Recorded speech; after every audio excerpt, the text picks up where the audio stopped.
All right, guys, today we're going to talk about abdominal pain.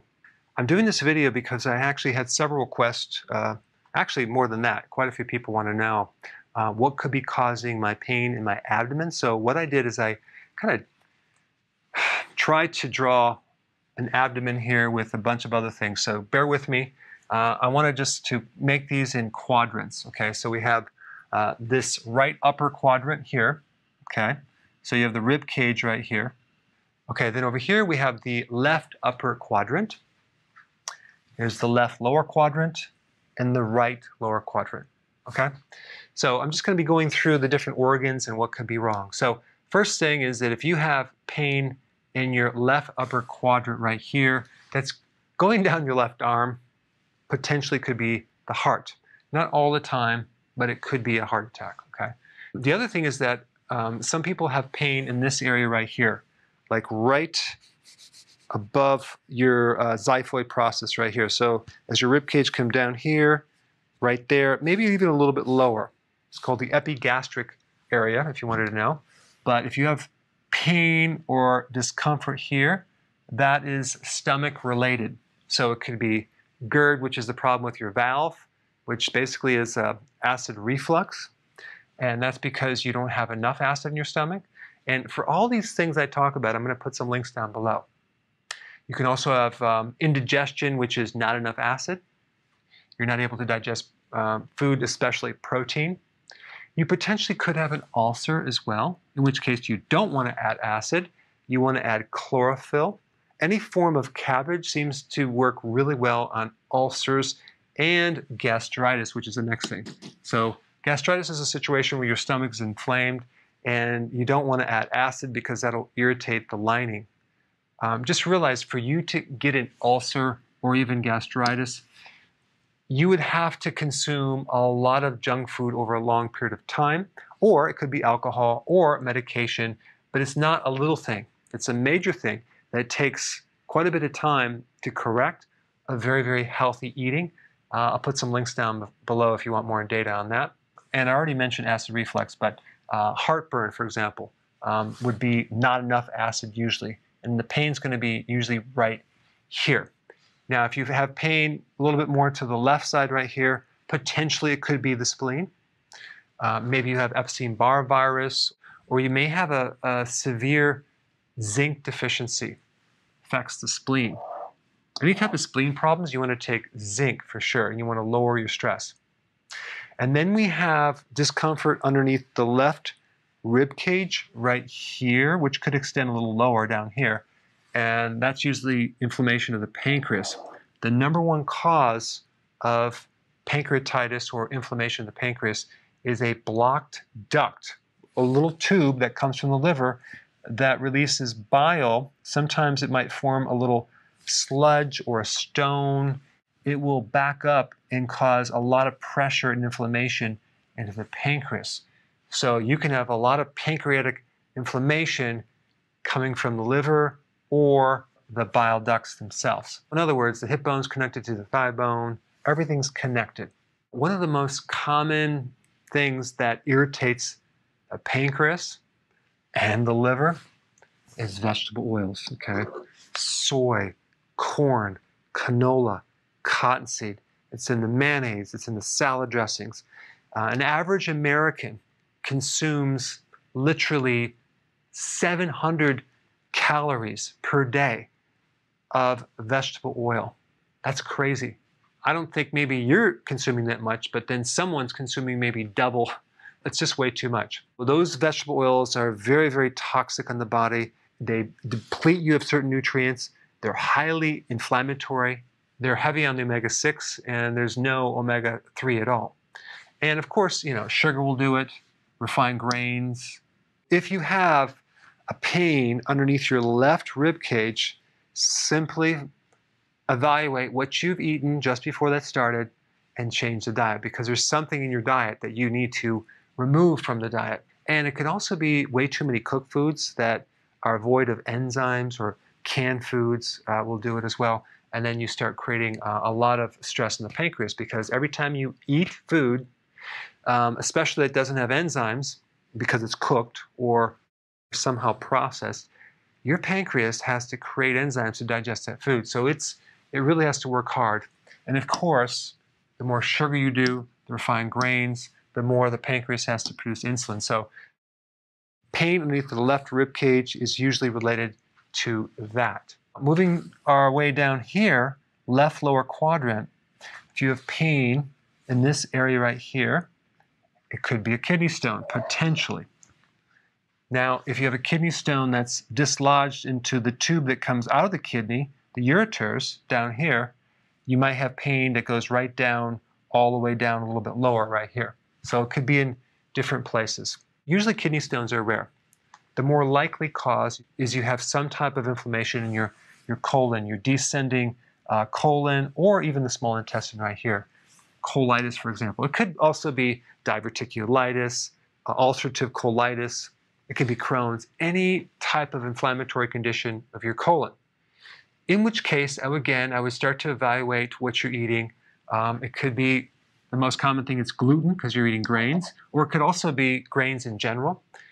You could have a big allergy with nuts. It could be too much alcohol. It could even be an allergy to dairy.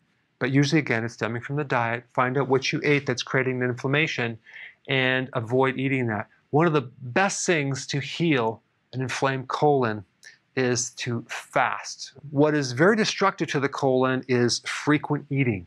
Now, if the pain's a little bit lower, that potentially could come from an ovarian cyst, in which case I would recommend foods like cruciferous vegetables, sea kelp for iodine.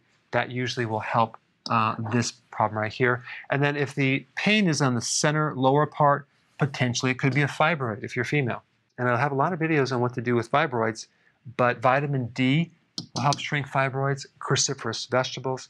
This is an estrogen problem. It could happen if you're being exposed to too much estrogen, or you're taking birth control pills, or estrogen replacement therapy, or a lot of soy, or even consuming too much carbohydrate, which could then act as a growth factor and cause an enlargement of certain growths in your uterus. All right, so now this quadrant right here, okay, so right to your rib cage, this whole area right here is usually going to be a liver problem. Of course, the liver usually is a little bigger right here, but the liver is about the size of a football. It's about 3.5 pounds, and there's a tremendous amount of people who have liver problems and don't even know it because there is no symptoms initially until later on. But usually the pain will be right underneath the rib cage, like a full feeling, like even a pain or tenderness, or pain that shoots up into the right shoulder right here. So that's liver. It could be a fatty liver, inflamed liver. It could be a liver that has scar tissue. What happens with the liver is as it fills up with fat, the fat dislodges and starts to accumulate around the organs, and you start developing belly fat. Okay, so belly fat means the liver is fatty. The remedy for that is going on a keto diet, healthy keto, and intermittent fasting. But there are some things you can do to speed up the process. Realize that the liver makes bile. Okay, it's like a detergent that helps you break down fats. And bile has some very unique things. Number one, it prevents gallstones. Number two, it prevents like sludge in your bile ducts. It's called cholestasis, where you have this accumulation of cholesterol that is not flowing through these ducts because you're deficient in bile because the liver is damaged. If that bile gets blocked up, okay, you will have like a full feeling right here, and then when the bile backs up, it can become very toxic to the cells and create inflammation. A really good remedy to kind of take away the log that's damming up the flow of bile would be to actually take purified bile salts. If you want more information, I put a link down below. But taking purified bile salts, you can take it on an empty stomach, maybe one in the morning, one in the evening, or even after you eat. You'll notice that it'll start to help drain things through these ducts. And there's some other really cool benefits that bile can help you with. Number one, it can decrease inflammation. It can actually reduce fibrosis in the liver.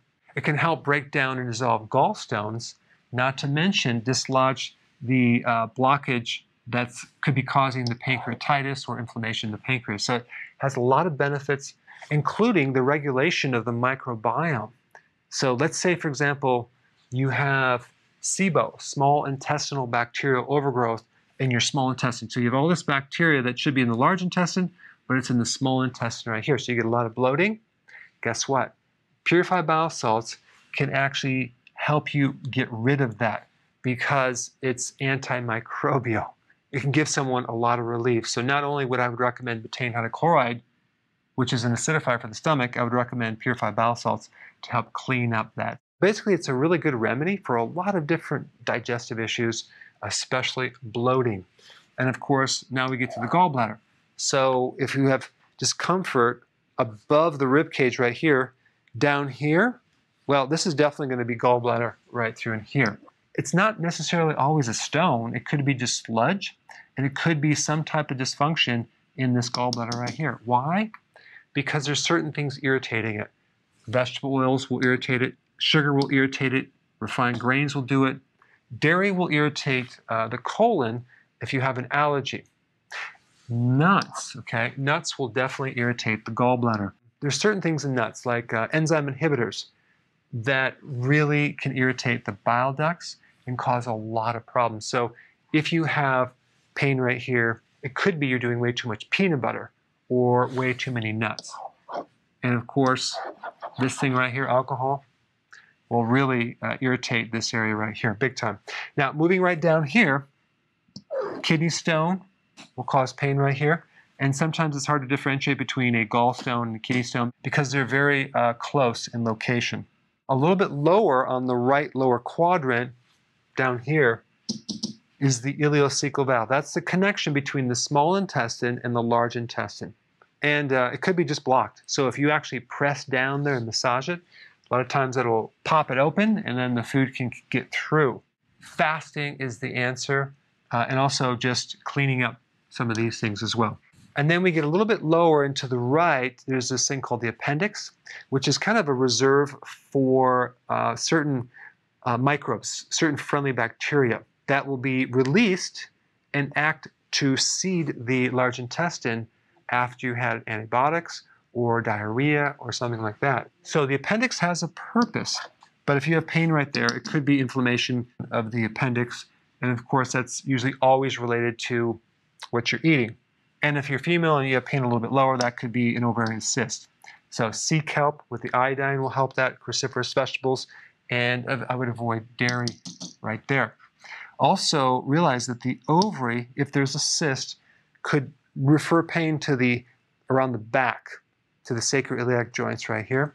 And an enlarged prostate or inflamed uterus could shoot pain on the back part, right on your sacrum area.